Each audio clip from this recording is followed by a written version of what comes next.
Épisode 9, le choix du langage et la première ligne de code. Spoiler. Oui, enfin. Mais pas n'importe comment. Trigger warning pour faux débutants. Si tu penses que coder, c'est ouvrir un fichier et tout casser à coups de main, tu vas être déçu. On va écrire une première ligne, une seule. Mais cette ligne-là, elle veut dire un truc. Elle lance le projet. Elle est consciente. Le bon langage, simple ne veut pas dire débile.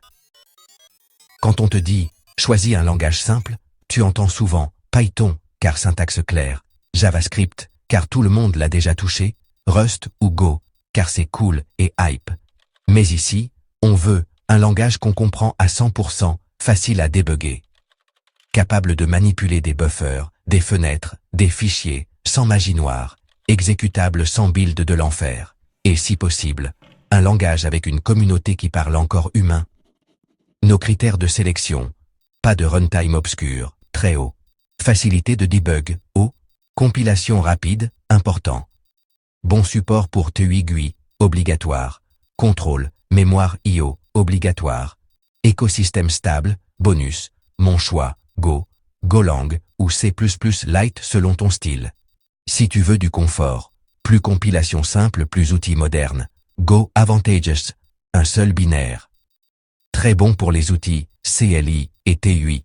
Tu peux faire du GUI aussi. Debug facile, typage clair, très peu de magie.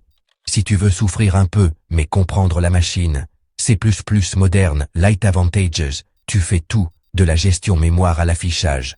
Tu peux déboguer avec GDB, et tout est sous ton contrôle. Compatible à long terme, avec des technos GUI sérieuses, Qt, SDL, etc. Pas de Rust ici. Trop de friction pour débuter sans équipe ou framework perso. La première ligne de code, elle ne fait rien de visible, mais elle dit « Je commence, ce programme m'appartient ». Exemple 1. En Go package main func main. Print ln. Hello, editor.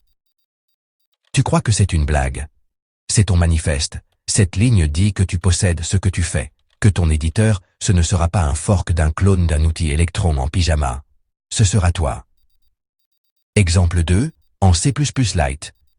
Include int main. std, cout. Hello, editor. std, endel, return 0. Ici aussi, rien ne s'affiche encore graphiquement, mais c'est le point d'ancrage de tout ce qui va suivre. Pourquoi commencer par ça? Parce qu'un éditeur, ce n'est pas un jouet. Et si tu veux qu'il reflète ta pensée, il faut que chaque ligne de code ait un sens. Et cette première ligne, c'est pas Hello World, c'est Hello toi. Bienvenue dans ton programme. Astuce geek frustré. Si tu commences un projet sans savoir pourquoi tu as écrit chaque ligne, tu es déjà en train d'écrire un projet qui va t'échapper. Commence lentement. Trace ton territoire. À faire après cet épisode. Installe ton environnement minimal, Go ou C++ Lite. Lance ton premier .go ou .cpp. Fais en sorte que le terminal dise ce que toi, tu veux lui faire dire. Garde ce fichier comme totem, c'est le noyau du vrai travail.